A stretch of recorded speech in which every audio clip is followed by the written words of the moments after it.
would like to reconvene the Transportation, Finance, and Policy Division agenda. Did you want to do it? Yep. We had a quorum earlier, so that counts as a quorum now. So Representative Petersburg minutes for our, these would be for the 12th, Tuesday the 12th meeting. March 12th. Yeah. I so move the minutes. Thank you. All the minutes are moved. All those in favor signify by saying aye. Aye. All opposed, the motion carries. I didn't do it. I wasn't offsides that time. I was penalized for being offside.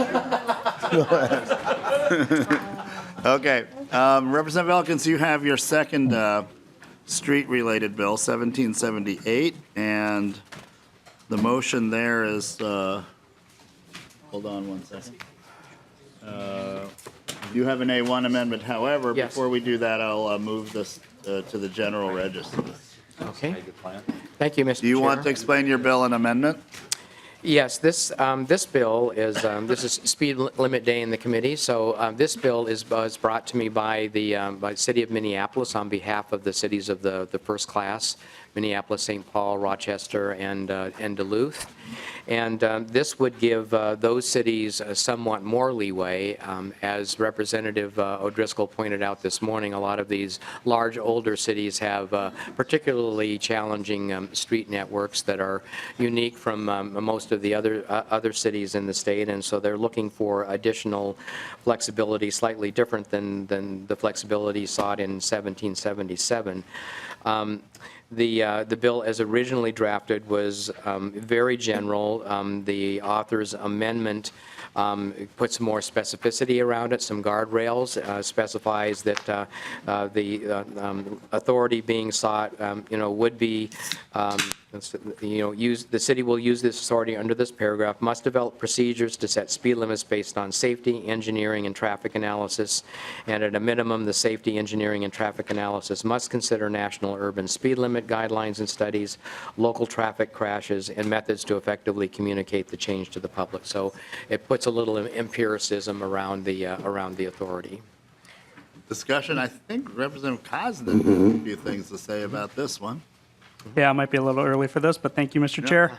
Representative Elkins, how would this affect the speed limit on Interstate 35?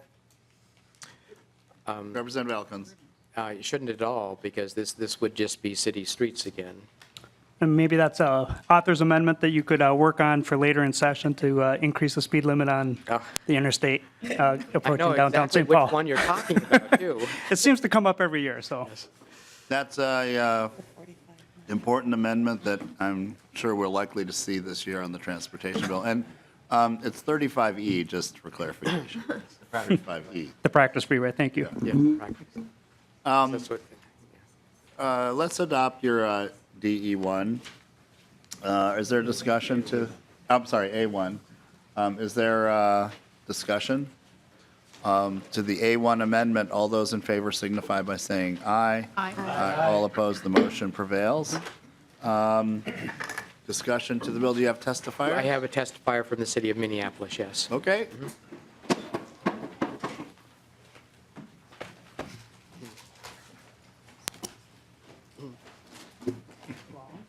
Welcome to the committee. Please state your name for the record. Good evening, Mr. Chair, members of the committee. My name is Steve Mosing. I'm a traffic operations for the city of Minneapolis and have been in traffic operations with the city of Minneapolis for 25 years. I'm here to speak in support of this bill. Vehicle speeds have been the base element of design since I have been involved in traffic engineering. A long history has been established in context with driver behavior that has established a means by which speed limits can be determined. For the most part, the 85th percentile speed, which is the speed at which 85% of the vehicles are going or going under, is a long-standing approach and used to determine speed limits today.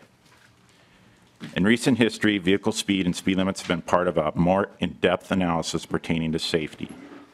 Studies are providing evidence confirming that there is a direct link between speed limits and safety, and the safety benefits of lower speed limits. These studies conducted by such agencies as the Federal Highway Administration, excuse me, and the National Cooperative Highway Research Program. In addition to these studies, there have been proven physics related to lower speed limits, which include an increase in peripheral vision, reaction time, and stopping distance.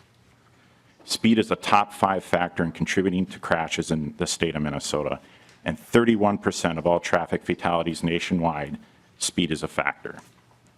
Nationwide data indicates that as speeds rise, the risk of severe injury also rises. For pedestrians, you're twice as likely to be severely injured by a car going 31 miles an hour as opposed to a car going 23 miles an hour. As a pedestrian in Minneapolis, you're more likely to be severely injured on a roadway with a higher posted speed limit. In first-class cities, the unique nature of the urban grid, along with the dense population, contributes to the roadway environment. Typically, Minneapolis has 300 to 600-foot block lengths, limited right-of-way, and competing needs of this right-of-way. This includes private vehicle movement, trucks, buses, light rail, parking, pedestrians, and bicycles. The distribution of this right-of-way can create corridors where speeds as posted are simply not logical. To add, parks, hospitals, schools, bus stops, rail stops, and senior living centers all border this right-of-way. Some of the doorways to these facilities are as little as 10 feet from a moving traffic lane. Also, these facilities draw the vulnerable transportation users such as children, seniors, and physically challenged. In summary, the rationale of using 85% percentile speeds as a means to establish speed limit does not have a universal fit. There is not strong evidence that the 85th percentile speed equates to a speed with the lowest crash rate on all roadway types. An example of early success of lowering speed limits in Boston, Massachusetts. Most speeds in Boston were lowered from 30 miles an hour to 25 miles an hour. The early results of this implementation show that the average speed decreased by 0.3 miles per hour. The vehicles traveling over 25 miles per hour decreased by 2.9%. Now, these are small changes. However, vehicles traveling over 30 miles an hour was reduced by 8.5%, and most notably, the vehicles traveling over 35 miles an hour were reduced by 29.3%. This is a very important finding given the fact that crash severity also rises so dramatically as speeds rise. Wisconsin already allows cities to lower their speed limits on their streets. This bill would not create inconsistencies. Speed transition zones are numerous in our transportation system. The ability granted through this bill would provide means by which speed limits could be established that potentially lower vehicle speeds and in turn reduce crashes and fatalities. This would all be data driven. Thank you. Thank you very much for your testimony. Are there questions for Mr. Mossing? Representative O'Driscoll and Representative Torkelson, you want to go? Okay, we got Torkelson, O'Driscoll, and Petersburg. Well, thank you, Mr. Chair, and thank you for the testimony. I just want to ask my history question again. Surely this issue hasn't just come up suddenly this year. I mean, we have a long history of traffic limitations in all cities. What is the urgency of doing this now? I'm not sure if that's for the author or the testifier, whoever wants to take it. Mr. Chair, we may both want to address that. Okay, go ahead. You can start. As the Representative testifier indicated, there's been, in the last 10 to 15 years, has been a great deal of additional research done onto this. A lot of the things that were just accepted knowledge in the traffic engineering profession, kind of the lore, were accepted as truth without actually having any empirical evidence behind them. Now, through, organizations like the Transportation Research Board and its National Cooperative Highway Research Program, people are actually researching the relationship between street width and speed and fatalities, speed limits, width, and what the research is telling us is that everything that the traffic engineering profession has believed, taken on faith for half a century, a lot of it is just not correct. And so I hope I'm not putting words in your mouth, but I think what he's telling you is that there's a lot of good new evidence that that safety can be improved by things that have simply been forbidden by current law just because the accepted wisdom it has been accepted without any supporting empirical evidence. Thank you, Mr. Chair. Oh, go ahead. Mr. Chair, members of the committee, I would say that, with my 25 years of experience in Minneapolis dealing with traffic operations, the long-standing reasoning and logic behind setting speed limits has not necessarily been data-driven. And as Representative mentioned, these new findings with regard to speed limits and speed in general has evolved my thinking from what I grew up with in the engineering world to a new perspective on how we deal with speeds and how we can effectively, through speed management, through speed limit management, reduce severe injury and fatalities on the roadway system. Representative Torkelson. Thank you, Mr. Chair. Thank you for that. Do we run the risk of making the speed limit landscape too complicated by having too many speed limits, changes in speed limit, and drivers just kind of getting confused or unaware of what particular limit they're under on a certain street? Mr. Mosing or Representative Elkins? Mr. Mosing. Mr. Chair, members of the committee, I think with the amendment as it's written, we'll dig into issues like that.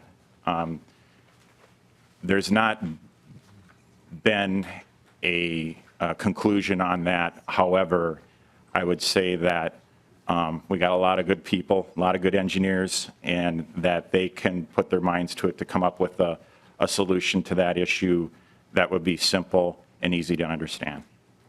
Representative Torkelson. Thank you. So why, to the author, I think in this case, why just the first-class cities are we giving this kind of leeway to? The bill came to Representative me, Mr. Chair, from the city of Minneapolis. And what I would say is that the cities of the first class do tend to have more research to conduct this kind of, more resources to conduct the kind of research that would be necessary to implement this would be the primary reason. But if what these guys do pans out, then absolutely it should be expanded. Well, thank you. Representative Torkelson. Thank you, Mr. Chair. And if you just allow me the liberty for a moment, I had an experience this morning as I was approaching the SOB parking ramp. There's the lit crosswalk where there's the flashing lights that warn people when someone's crossing the street. I was slow. I was in the right-hand lane slowing down because there were people in the crosswalk, and some, I won't say what I'm thinking, person in a car came speeding around me, veered in front of me, and missed a pedestrian in the crosswalk by what looked to me like mere inches. It maybe was more than that, but it got my heart rate going. And It's called a multiple threat accident. the way people drive is just alarming. So if, Mr. Traffic Engineer, if you can get people to slow down, more power to you. Representative, was it O'Driscoll? And then Petersburg, and then Mason. Oh, Mr. Chair, just one comment, and then I'm going to pass because Representative Torkelson did get most of the questions I was looking at. For the record, I was nowhere near Representative Torkelson this morning at the time that he's referenced. You were not the Nowhere near him in that vicinity. Okay. Representative Petersburg. Thank you, Mr. Chair. And I think for this, maybe for both, but certainly for the testifier, you talked about a couple of things. One is that one of the concerns I have about this bill is the fact that the information that you said about Boston and what you said, most of the streets went down to 25, makes it a whole lot easier for the people and the public that are driving to understand it's 25. But if you have some 25 and some 30, some 35, some 40, et cetera, then it makes it much more difficult for the people that are driving through that community. And unfortunately, it's not just the people that live in the community that are driving through those areas. We have people from all over the state. And to help make things more intuitive about what the speed limits are when you don't know where there's a speed limit sign, and not every street has speed limit sign, then you need to have some sort of intuition about what it is based upon the history throughout the rest of the state. So I have some concerns about us trying to make this that difficult for doing this. But my question comes to you. You mentioned that you had some streets in which there's proximity to roads, to, doorways of only 10 feet and children and so forth. I think there is a process for you to have that reevaluated by the State Highway Department, DOT. Have you pursued that? Have they been difficult to work with? Have they not agreed with your perception about speed limits? Proceed, Mr. Mosing. Mr. Chair, members of the committee, in the city of Minneapolis, we have over 100 public schools, and the disparity from speed limit zones, and I think that's what you're referring to, would be an approach that would make it, I would think, close or more difficult to comprehend. And so with this bill, with a unified system, easier to understand that it is what it will be. And, 25 has been talked about a lot here, but through studies and evaluating metrics, a determination will be made.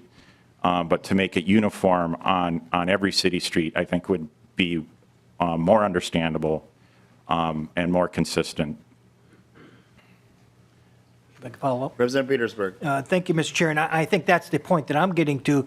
We already have an agency that has that experience, that can make it universal, et cetera. That's the Department of Transportation. And so since there is an avenue for you to go to the Department of Transportation and have this reviewed and validated, that also would then help with the overall statewide consistency of the plan. And so giving this to each individual city then to try to do their own project with their own engineering staff and so forth, when we already have that in the Department of Transportation, seems to be, to me, redundant, not cost effective, and something that we really ought to consider strongly. So I would also ask you to consider using the department and the options that are available as well. Thank you, Mr. Chair. So I think Representative Elkins wants to respond To that as well. So if you take a request to MnDOT right now, Mr. Chair, you would, the only criteria they'll use to evaluate is they'll do a speed study on the street, and they'll tell you that the speed limit ought to be set at the speed at which at least 85% of the cars are moving, which is precisely what Mr. Mosley said the city is trying to get away from, because frequently a city will request that kind of a study, and the study will reveal that, yeah, people are going way too fast on this street, but since they are going way too fast on this street, surely that must mean it's reasonable. It's circular logic, and that's exactly what the cities are trying to get away from. Be able to base it more on safety, just on how are people driving on that street right now. Representative Petersburg. In that case, then I would say maybe it's time for us to also review then the Department of Transportation's values on doing that, rather than do all of this work that is just redundant, et cetera, because I do think it's important for us to have consistent policies throughout the state for traffic, and just because of the ability for everybody to know what the laws are from one city to the next. And so, And Mr. Chair, thank you. Elkins, Yeah, I could and then I don't know if Representative Elkins can respond, and then I would like to move on to Representative Mason, Representative Koznick. Yeah, within, Mr. Chair, in any city, you're going to see a range of speeds on different streets from 30 to 35 to 40 to 45, 50, and you'll know by the characteristics of the street will give you a good clue, but you're going to look at the speed limit signs as a confirmation as well. And we're in a situation right now with 30 being the absolute minimum just about anywhere, that even when 30 is not a reasonable speed on the street, it's there at 30 just for the sake of consistency and no other reason, even when it's clearly not appropriate in that particular context. Thank you. By the way, do you have additional testifiers, Representative Elkins? Not that I am aware of. Okay. Public. Representative Mason, and then Representative Koznick, and then I'm going to ask if there's anyone else that wants to testify, and we can move towards the vote. Representative Mason. Thank you, Mr. Chair. This discussion takes me back to my city council days, does. which we spent a lot of time trying to stop or slow down cars. And most of the time I was unsuccessful or really difficult. And the fact that you have statistics that showed it worked in one city, I find really amazing. What I do remember, for instance, is we had one street, it was a collector street, where one of our police officers lived. We would constantly have police cars on there. They gave out a lot of tickets, but it still didn't really make any difference. We now have a lighted sign, you're going so many miles an hour, as a way to try to deal with that. The other thing is everybody wants a stop sign on their street. Doesn't work. And yes, and now on my street now, I have 2 stop signs, and the deal was it's really hard to deny people a stop sign because they think it's so important. But the problem is when people stop for the stop signs, and they try to make it up as soon as they get past the stop sign. And by the time they get to my house, they are going well past 30 miles an hour, even though it's like half a block down. The second one's half a block down. So, I mean, this is, Well, Mr. Chair, it's also. just a comment, this is, Yeah. the statistics that you have are really interesting considering what my past experience has been. Let's just Thank say, you, Representative Mason. Mr. Chair, that when you put a stop sign in a place where it's unexpected, usually the accident rates go up. Point well taken. Representative Koznick. Thank you, Chair Hornstein. And to the Mr. Mosley, the traffic engineer, I think is that your title? I'm kind of curious if you can confirm the high crash contribution factors for crashes and accidents. I think I've heard that speed differential is a big factor for a lot of crashes. And if you'd comment on that, and then how this bill might mitigate speed differentials, and especially when we're changing speed limits in certain roads there. Some passengers may or may not be prepared for a speed change.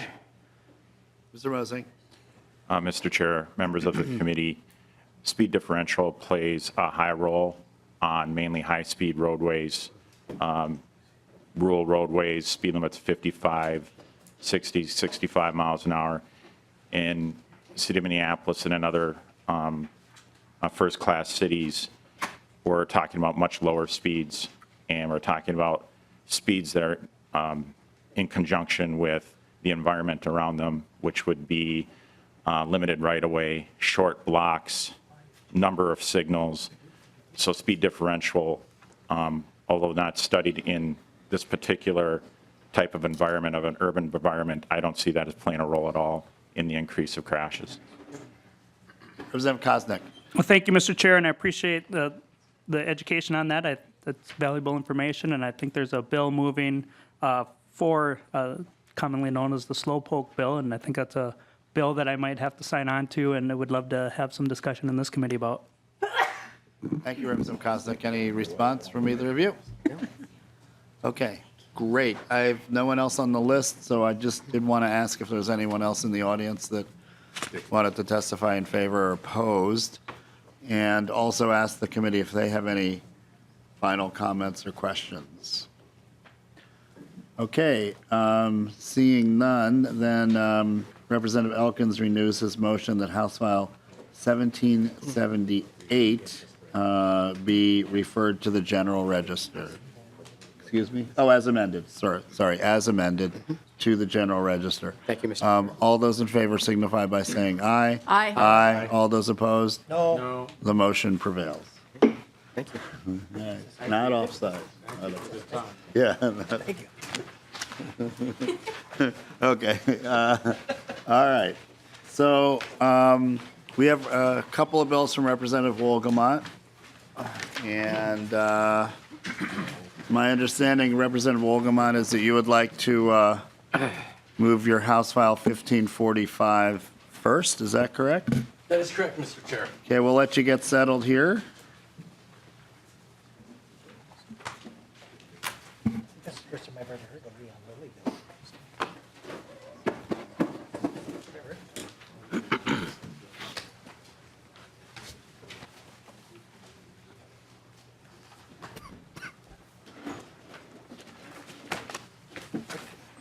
Okay, Representative Wolgamott, I think you're all set to do your own motion, so I'm not going to do one for you. All right, thank you, Mr. Chair. I would like to move that House File 1545 be moved to the General Register.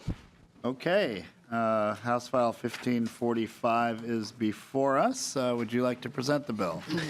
Yes, thank you, Mr. Chair and committee members. I'm here tonight to present House File 1545. This bill addresses the colors used for the rub rails on school buses. The coloring on the buses is purely cosmetic and does not affect the safety of the bus.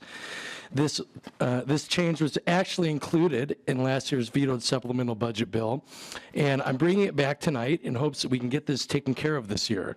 I'm joined today by Scott McMahon with the Minnesota School Bus Operators Association, who can give more details of the bill, and I also want to note that this bill has the support of the Office of Pupil Transportation Safety in the State Patrol. And with that, Mr. Chair, I'd like to present my testifier. Hey, thank you very much. Welcome to the committee. Please state your name for the record. Thank you, Mr. Chairman and members of the committee. I'm Scott McMahon of the Minnesota School Bus Operators Association, and I will keep my testimony short and sweet. In your packet, you should have a picture of a school bus. Just to give you a sense as to what we're talking about here, the belt line is the yellow section that you see with the word Southwest written on it. Under state statute, that belt line is allowed to be yellow with black lettering, as you see in this picture, or it can be black with yellow lettering, as you would see on some buses. The rub rails are the black lines you see highlighted on the picture. What this bill is asking us to do is to permit the what would be identified by the third and fourth arrow in this picture for those two rub rails to be yellow if a bus operator chooses to do so. The reason we're asking for this is we have a handful of operators across the state who are not in compliance with state law. We're just trying to bring everything in compliance. This doesn't deal anything with the safety of a bus. The rub rail itself is a safety feature. The coloring of the bus or the coloring of the rub rail has nothing to do with the safety. We do follow national standards to have school buses be black and yellow. This is just allowing a couple of the pieces to be yellow or black. And I'm happy to take any questions that people may have. Questions? Okay, there's discussion to the bill?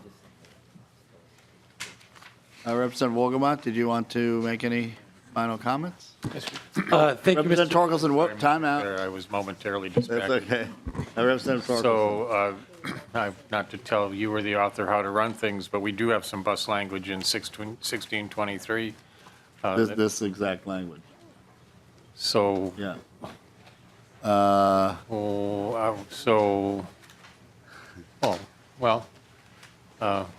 would you like to explain what you're up to then? No, yeah, I just saw a bill from Representative Wolgamott, and I didn't realize it was in our other bill. So, Sorry, what was the question? it was more, Between me and the chair. it was, Okay. it was procedural. It was procedural, not substantive. Okay, so on to, any further discussion? None. Okay, well, thank you, Mr. Chair and committee members, and I urge that you join me and the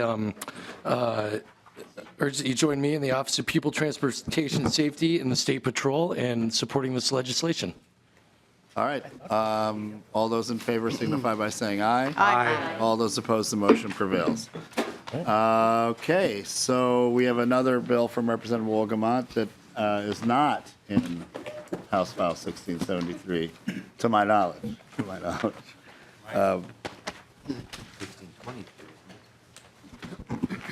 So, do you have a motion for this one, Representative Wolgamott? Yes, Mr. Chair, I would like to move that House File 1865, as amended, be referred to the General Register. Okay.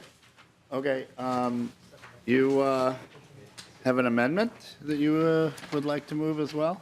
I would like to move the this amendment. It's a very simple word replacement, deleting electric and inserting zero emission on page 2, line 7.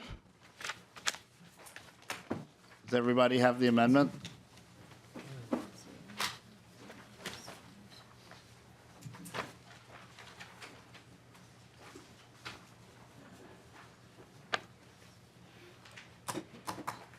Okay. Is there discussion? All those in favor of I'll move the A19 dash 0187. All those in favor signify by saying aye. Aye. Aye, all opposed. The motion prevails. We now have the bill as amended and as the author would like us to consider it. And before us, Representative Wolgamott. Thank you, Mr. Chair and committee members. I'm here to present House File 1865. This bill amends the state transportation goals to include the promotion of zero-emission vehicles and to consider the impact of vehicle emissions on public health. Poor air quality contributes to respiratory diseases that can lead to premature deaths. New technologies like electric vehicles have no tailpipe emissions, so they will improve air quality and public health. Electric vehicles will also significantly reduce greenhouse gas emissions and, if charged overnight, can help lower electricity rates for all customers. These changes simply require MnDOT to consider public health impacts and to promote technologies that will improve the lives of all Minnesotans. And with that, Mr. Chair, I'd like to present my testifier. Mr. Twite? Yep. Okay, welcome to the committee. Please state your name for the record. Thank you, Mr. Chair and members. My name is Andrew Twite with Fresh Energy. We are a St. Paul-based nonprofit organization that provides research and analysis on energy policy issues across the state. We're very supportive of this bill because we think that transportation sector emissions do have a big impact on public health. So according to the State Department of Health and Pollution Control Agency, air quality problems contribute to about 2,000 deaths per year in the Twin Cities. And to put that into context, that's about 5 times more deaths than occur in traffic accidents across the state. So the impacts on public health are significant, and we think it's important that the transportation policy goals reflect that. We also appreciate that this bill not only raises a problem, but also identifies possible solutions in zero-emission vehicles, which do not have tailpipe emissions at all, and so can have really tremendous benefits for public health. And as the representative said, can also provide additional benefits in terms of broad environmental and economic benefits. So we're very supportive of this. We urge you all to support it, and thank you for the opportunity to speak today. Thank you for testifying. Any questions for Mr. Twite? Okay. Yes, Representative Runbeck. Mr. Chair, thank you. Obviously, it's not possible to know how that additional language will show itself in decisions made regarding state fleets. So we don't know the cost that this might impose. So it sounds really nice, but, you know, we don't know how the department will use it and what kind of policies will flow exactly. I mean, it's obviously things are probably going to cost more. Certain types of vehicles, we just saw today, right? The buses are 50% more costly, things like that. So, I don't know, it's hard to say no, but it's, I think we also know that, you know, things will become more prescriptive, I suppose, from the department. So, that's my Either comment. Mr. Twite or the author have any response? Yeah. You can take the fifth if you want. Thank you, Mr. Chair and Representative. I would note that electric vehicle costs are falling really rapidly. So battery pack is the main difference in upfront prices right now. Battery pack prices have fallen about 80% over the last 8 years. They're forecasted to keep falling into the near future, at which point electric vehicles will be about the same price up front. It's also worth noting that they have really significant fuel costs and maintenance cost savings too. So even when a car is more expensive up front, it can still have a lower total cost of ownership over the life of the vehicle. So Mr. Chair, And then Representative Torkel. sir, I didn't get your name, but do you have that? Do you have that data available that can show Yep. over a lifetime, 2 different vehicles, 1 electric, 1 whatever? Yeah, I mean, a specific analysis would depend on the exact vehicles and how much you're driving and things like that. But the data on battery cost reductions and things like that is all public. I'd be happy to share it with the committee. That would be great. Yes, thank you.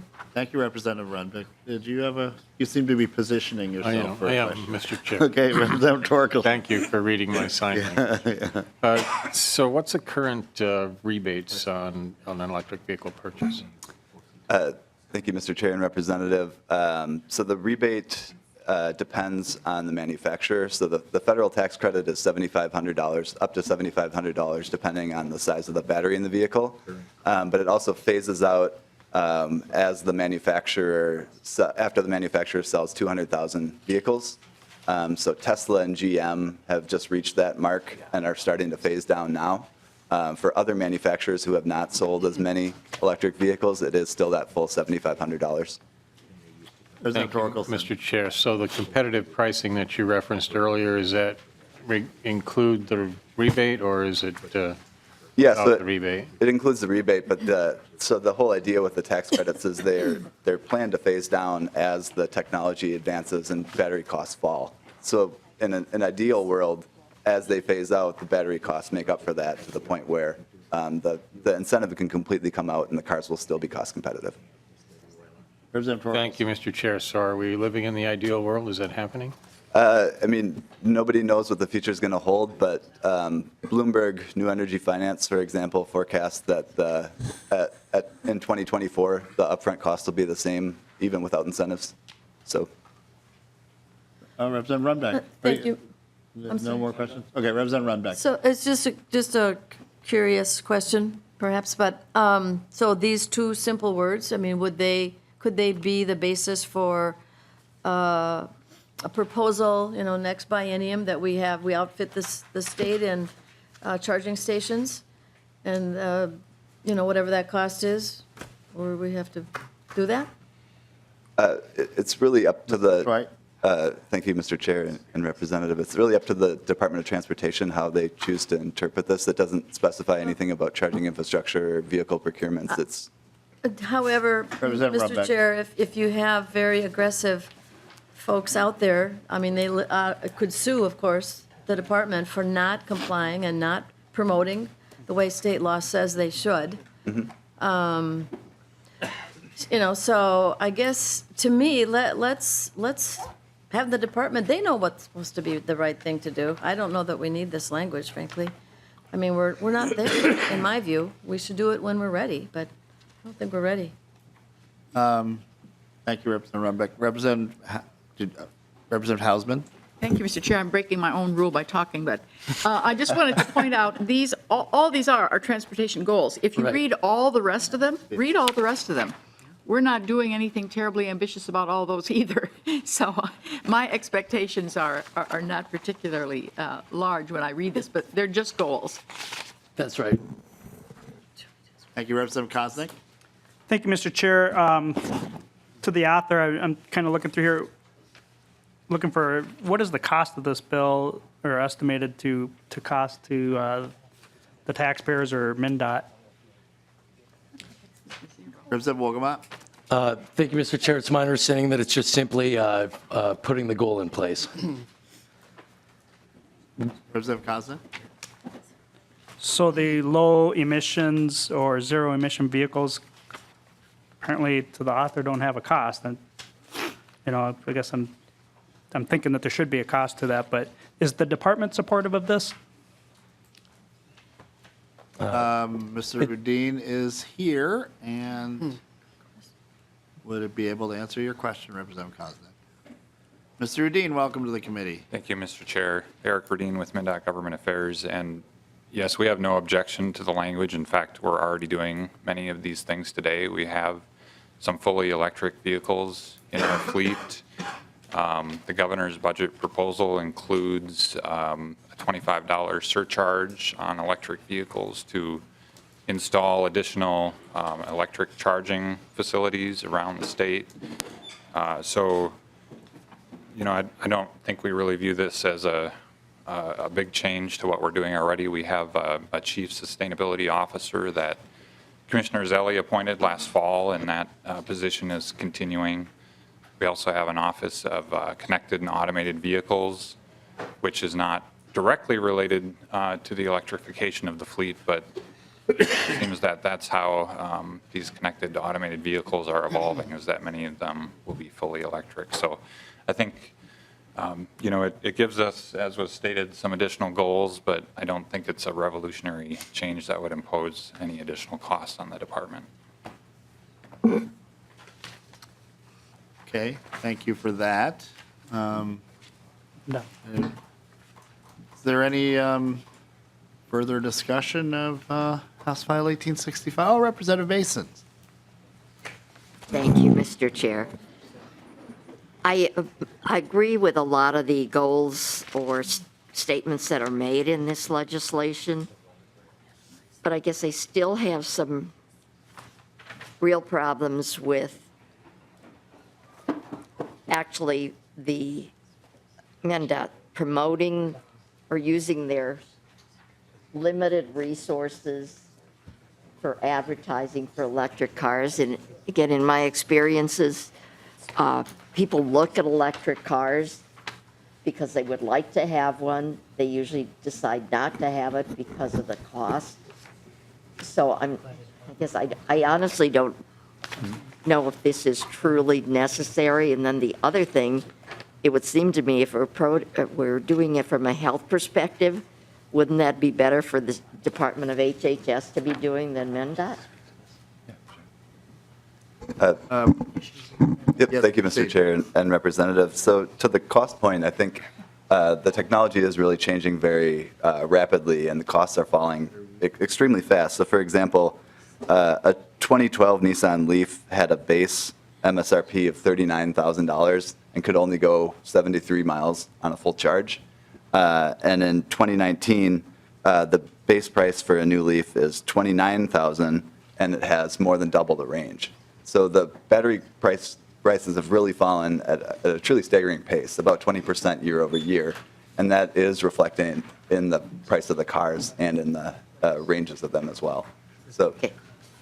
And I did hear that, and I might mention, I think it was Commissioner Marion Green gave a real good, made some really positive comments about her electric car, and you could probably use her as doing a commercial just for all the points that she made. So it's, as I said, I just don't think that it's not a factor that people don't know about it.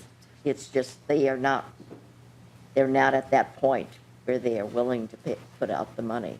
So once you get the money going down, I think you will find people willing to buy more of the electric cars.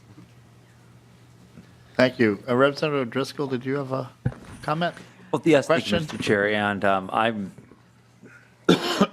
maybe going to show my lack of understanding of some of the terms here. I was wondering if Mr. Radin or maybe the bill author would be able to help me with the definition of zero emissions. What does that exactly mean when we talk about zero emissions? And I'll put it in context. So we've got alternative fuels that are out there that can be used. What happens if we have other gases, like we'd have propane? That is an emission, but based on fossil fuel, it might have a lower CO emission than petroleum, unleaded gas, or other types of things. And I guess I'm just wondering if we ever get to a point where there might be something like a hydro type of, or a hydrogen. Right. What does that mean? Is that a zero emission, or is that a low emission? I guess I'm just trying to decipher what does that exactly mean when we talk about emissions. Thank you, Representative Driscoll. I think that's an excellent and timely question, and I'm thinking that might be one for Mr. Twite. Yes, thank you, Representative. So zero emissions typically refers to zero tailpipe emissions. So it would include electric vehicles, hydrogen fuel cell vehicles, like you mentioned, and other technologies that frankly haven't even been invented. But the statute as exists already mentions low emissions vehicles, which would include propane or liquid natural gas or flex fuel vehicles or things like that. So this is just adding a new class into the definition that already includes the vehicles you mentioned. Representative Driscoll. Well, thank you, Mr. Chair, and that's helpful. So then I have a question that we're chaining the fuel source back. So the vehicle itself is low emission, but what about the source that produces the fuel source or fuel cell, does that also have to be low emission, or how are we looking at that, or would that be construed in goal preparation? So the example would be if the electricity was from a coal plant or something like that. Correct. Mr. Twite. Thank you, Mr. Chair and Representatives. So that's a very good question. I think the value of the addition of zero emissions vehicle in the context of this bill is the impacts that it does have on public health. Because removing that tailpipe emissions from right where people are driving, which is where people live and work and play, has really significant public health benefits, even if there is a comparable amount of emissions, coming out of the smokestack far away from residential areas, right? But more importantly, the generation mix, electricity generation mix in Minnesota has been diversifying really rapidly. Coal is playing a smaller and smaller part. Natural gas and renewables are playing larger. And for the average Minnesotan today, the emissions of electric vehicle will be about half as much as the average gas car. And that will just continue to increase as the electricity generation mix changes over time. Representative Driscoll.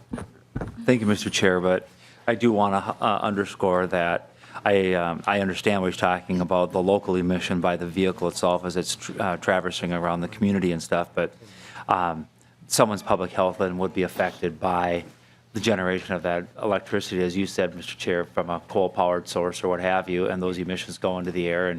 And we have some power plants in the state of Minnesota that use coal base load that would look to try to change those or that. I just want to make sure that we don't have an issue that the two are distinctly separate, that it's the vehicle versus the source, because if they all gets wrapped into one, it makes it a very difficult goal for anyone to try to achieve.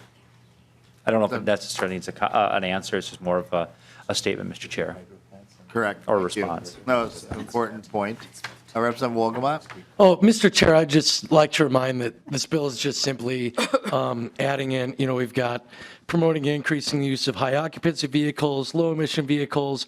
We're just bringing these goals up to the new technologies that are available here in 2019 so that we as a state and as a Department of Transportation can be taking a look at the options available and, making sure that that's working for Minnesotans. Correct. Well, thank you. Good discussion, members, on both sides. Is there any further discussion?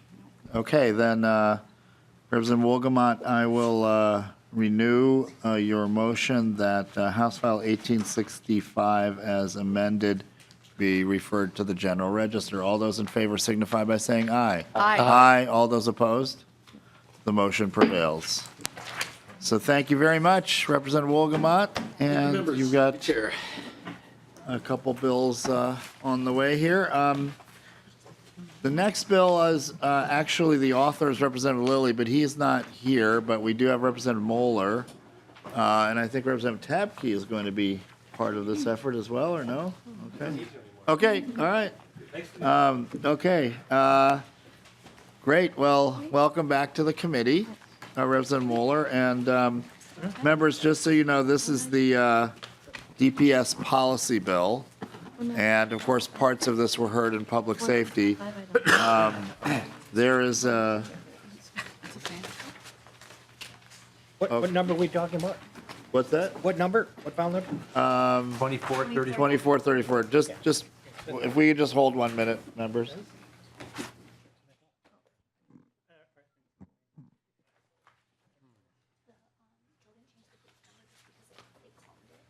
Mm.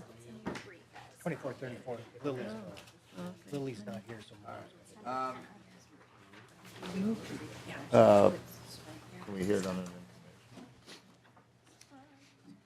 Okay, all right, members, sorry about this. We just got a news bulletin that this may not be in our committee's possession as of yet. I heard, So, Mr. Chair, and I just heard the same thing too, and I wonder if we can just do it for informational purposes then at this point? well, it's not really in our possession, but I'll consult with House Research and the ranking member, and we'll make a decision. So, what is, so then I imagine then we'll have heard it, and then at perhaps an appropriate time, I don't know when that would be.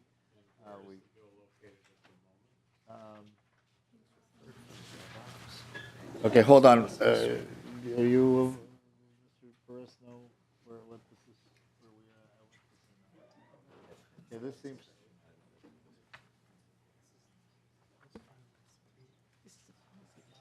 If it hasn't moved in the Senate, it's got to be tomorrow. We don't even have a list, do we?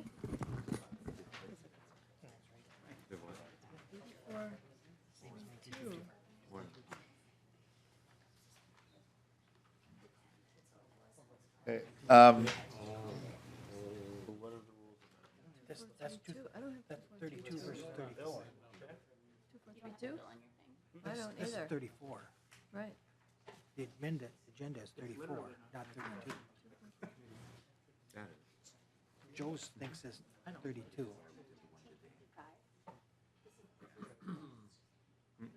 What does the list say? well, Predatory vendor registration. Representative Hausman.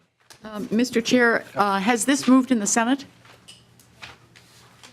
I think we have just a base, if this is a policy bill and it has not yet Correct. moved in the Senate, and we don't have it in our possession tonight, and it There's needs to very pass. little we can do. There's not a thing we can do to get this to meet deadline. Exactly.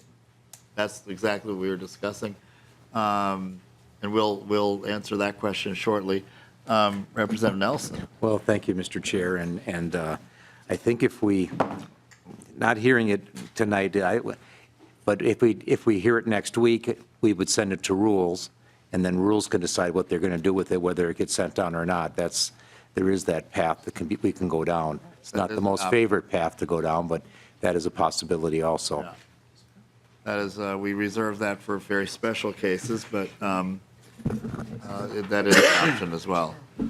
So we're just going to check on the Senate status, and then we can, but it's likely, those of you who have been waiting for this bill, I'm leaning heavily to not hearing it at this point, but we'll make a final determination. We could just be in recess for a couple of minutes, and we'll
Members, I'll reconvene the committee.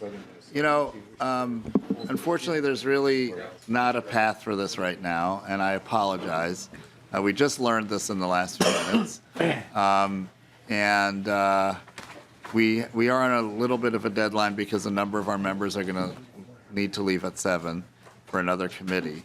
So, you know, if you think that, well, let's just, I think at this point, it's not even in our committee, our committee's position. I can't even lay it over, so I Thank you. apologize. That's okay. Thank you so much for looking into it. We appreciate it. Thank Great. you. Have a good night.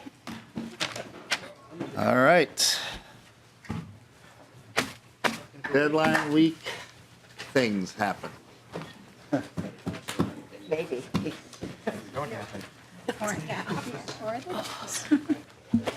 There's Lee. Oh, so his bill was the clone Literally. So he presented his bill last night. That's the one that he. And where are we meeting?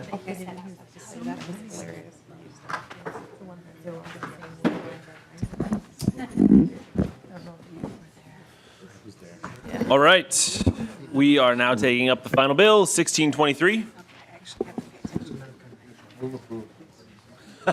Are we going to take the Representative Hausman rule of no one gets to talk for this? No, we won't do that. Mr.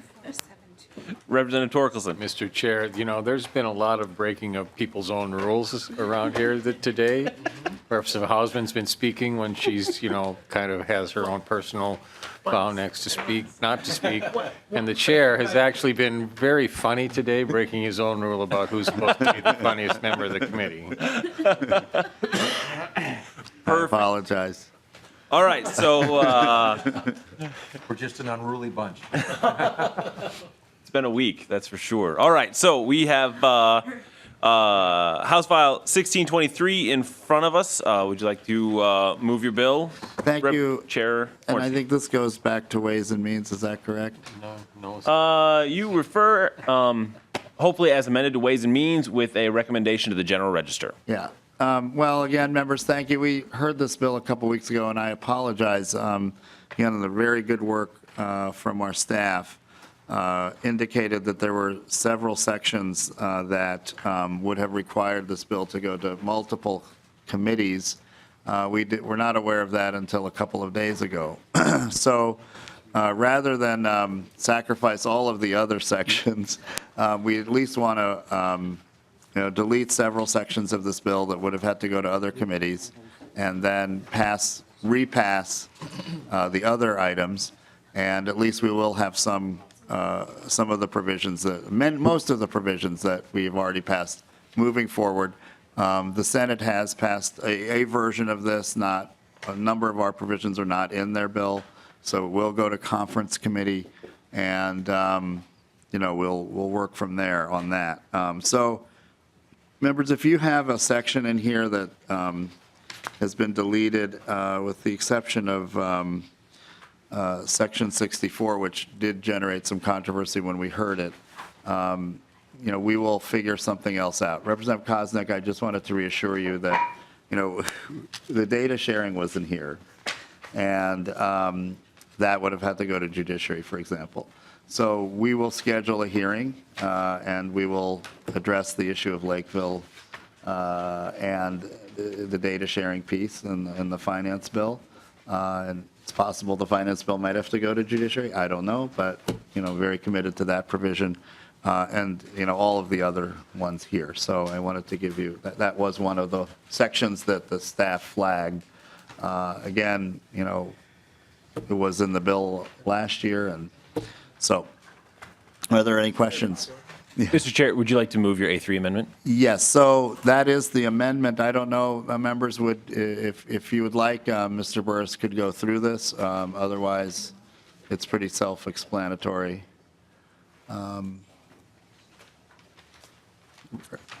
Representative Torkelson. Mr. Chair, I think just, at least a brief run-through of what's being taken out of the bill would be appropriate. We all seem to be kind of searching through it to see what's not there. are not going to be there anyway, so why don't we do it as a committee, and then we'll all be on the same page. And Mr. Chair, I do believe there was a handout that, I didn't hand it out, but it may be somewhere. Mr. Howe has it, and you can follow along here with Mr. Burris. Follow along with Mr. Burris. When, well, you can proceed. Oh, you're the chair. I always forget when he's. Let's wait until everyone has it in front of them here.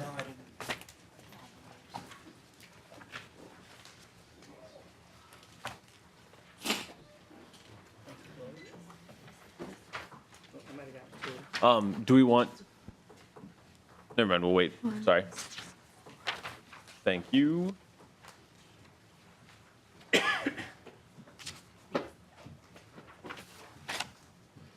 All right, Mr. Burris, if you could please run through the sections that have been removed with the A3 amendment. Mr. Chair and members, the sheet being passed out is a cross-reference that highlights the provisions from the 2018 legislation, what the files and authors were, and it highlights the sections that would be removed with the proposed A3 amendment. The first of those is two different Met Council reporting provisions. One regards the reporting frequency of a OLA review of Met Council financials, and the other is a budget variance reporting that the Met Council would provide to the legislature. Both those sections would be removed. And then there are a set of sections that provide authority between the Met Council and Department of Human Services to share data. And this would be in conjunction with the Metro Mobility Program. Then the next set of sections being reviewed, and this is interspersed in the A3 amendment, by the way, a variety of sections kind of jumping back and forth across these provisions. So I'm just going from the standpoint of the provisions that would be coming out under the amendment. The next set relate to bicycle traffic regulations. These are substantially similar to another bill that had been heard and moved out of committee independently. And then there are several sections establishing a new driver and vehicle services fund that would be removed under the amendment. And then finally, there are some sections relating to driver's license suspensions, limiting the scenarios under which somebody's license could be resuspended. That, Mr. Chair, is kind of the quick overview of the amendment. I'm happy to go into further detail on questions. Okay. Thank you, Mr. Burris. Questions? Representative Runbeck. Thank you, Mr. Chair. So on the right-hand side, that column, it doesn't seem, I'm not following it. It doesn't, you're saying the ones you read are going to be removed?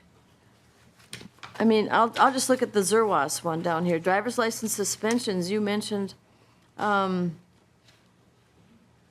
Okay, so that says removed, and it will be removed, correct? Representative Runbeck, that's comparing it to the Senate file.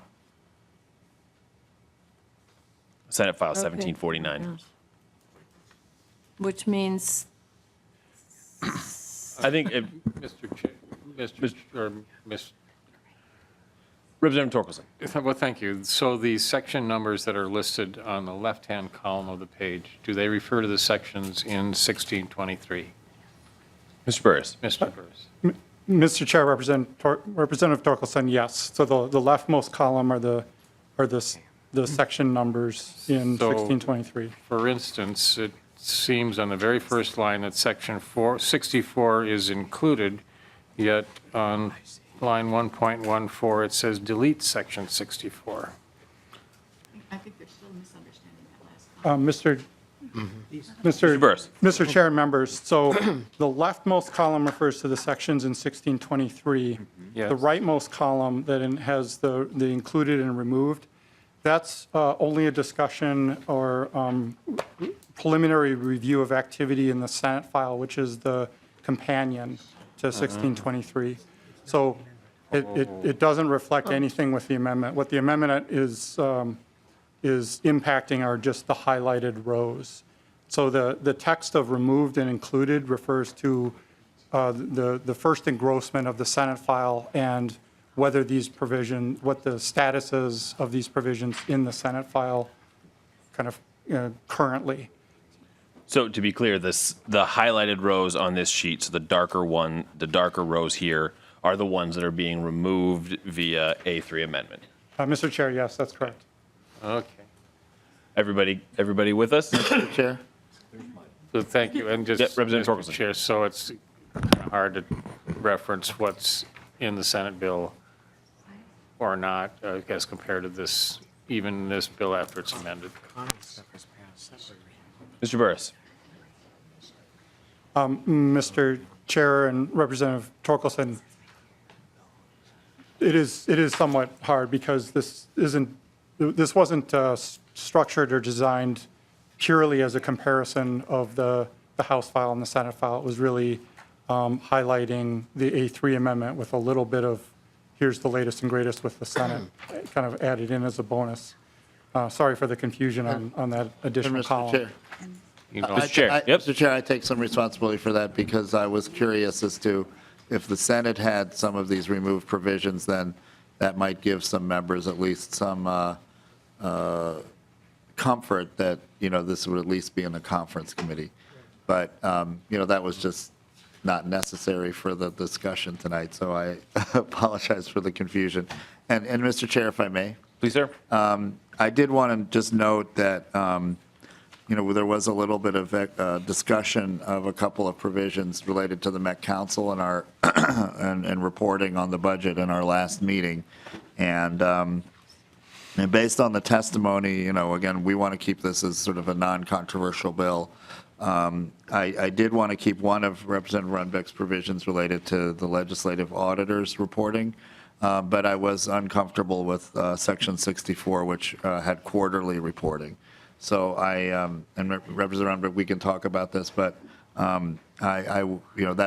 that wasn't necessarily part of the procedural issue in this amendment, but it is my preference to remove that. So I wanted to, let the committee know that Section 64 is removed, and we can discuss that and debate it, but that is part of my motion. Representative Runbeck. Mr. Chair, Yep. so, but that still, it doesn't, here and on the sheet, they're It says treated the included, same, yeah. and Yeah. you're saying they're going to be treated differently. Correct. Mr. Chair.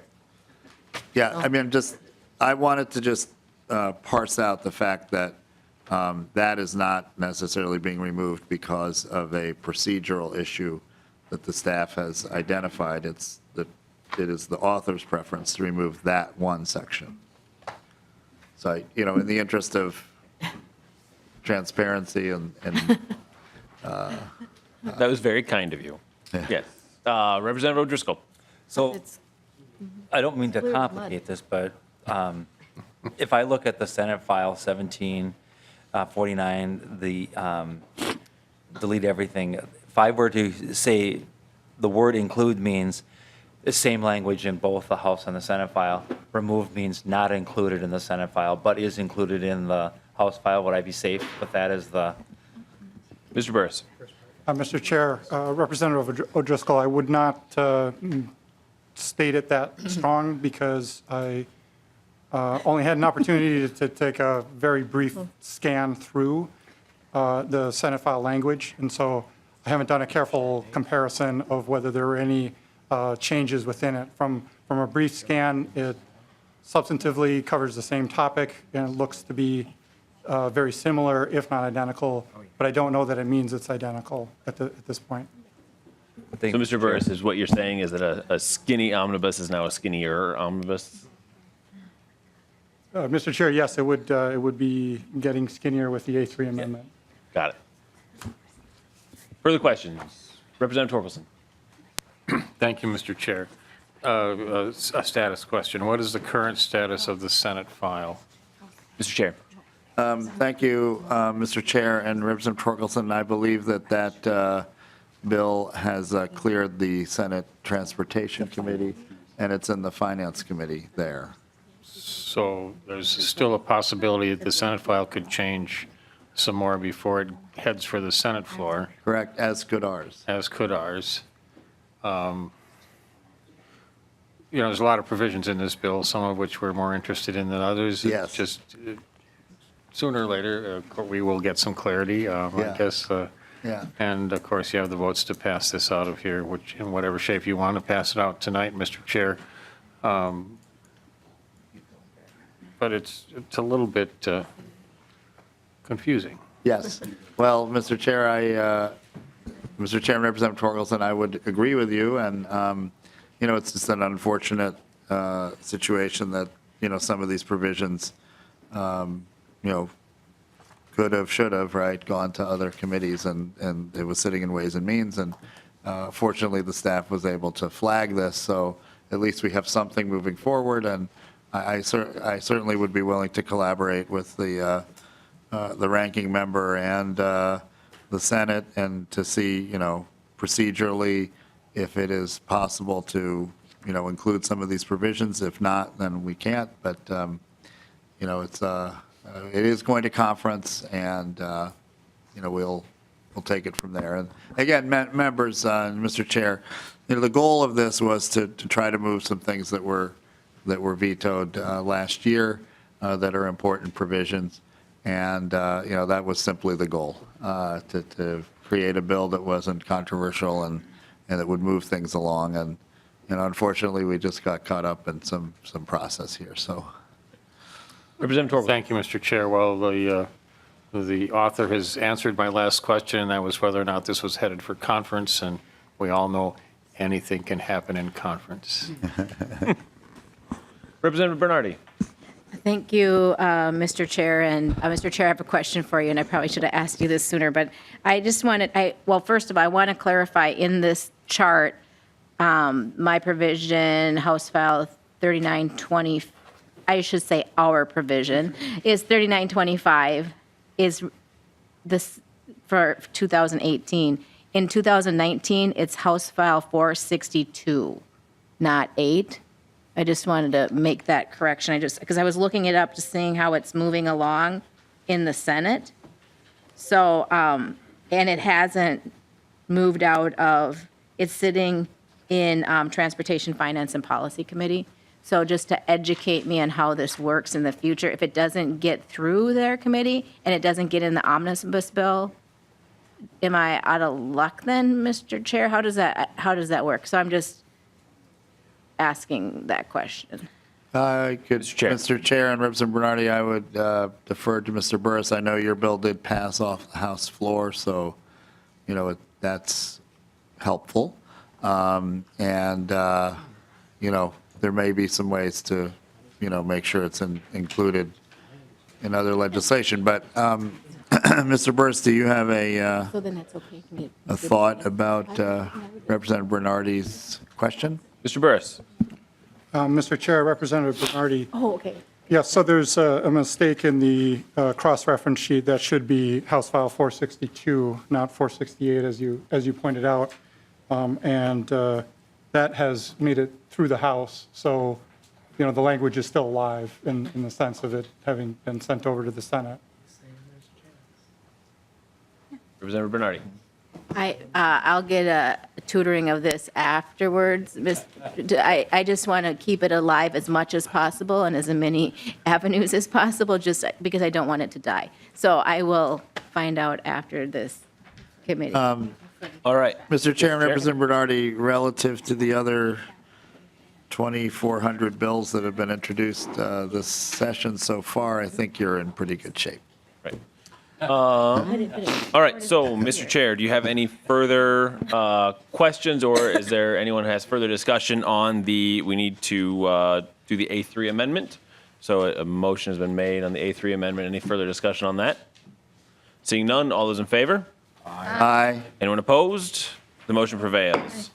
All right, now we've got 1623 as amended here. So, Mr. Chair, would you like to renew your motion? Yeah, members, and thank you for your indulgence here. Again, this just started as a project to, make sure that members' provisions that were vetoed would move along, and I think we're partially successful so far, and I hope we'll be wholly successful by the end of session. So I would ask for your support. Any further questions? Seeing none, all those in favor? Aye. Anyone opposed? All right, motion prevails. Thank you. So we have 1623. Mr. Chair, do you have any announcements? Yeah, so members, I guess, it's, I always view the first deadline as sort of halftime in the session. And I do really want to especially thank the staff. We have had a lot of work done in this committee so far. We had major bills pass through here. So far, we had hands-free. We had 3 different, 2, and I think we're going to have 3 a third deputy registrar bill and coming through here. We had Minlar's come through here, which was the first bill signed into law of the entire session. We had immigration bill, a lot of other bills, and now we're heading into the next round, which is our finance bills. So, at this halfway mark, I do want to thank all the members from both sides of the aisle. I think we've had some vigorous discussions and debates, but they've always been done in the spirit of friendliness and civility, which has characterized this committee. So we will have even more vigorous debates in the next few weeks and even more civility. So I appreciate everybody's participation so far, and thank you, Representative Torkelson, for ensuring that everybody can not at least do transportation tomorrow. So. With that, my comments are done, Mr. Chair, and Sorry, I wasn't. You're still in we were charge. trying to figure something out. You're still the chair. Oh, I figured that you had taken it back from over there. I don't have the gavel. So. I lost interest, and I apologize. I would advise, Mr. Chair, a motion to adjourn. I would advise a motion to adjourn. All right, we are adjourned. Thank you, everyone.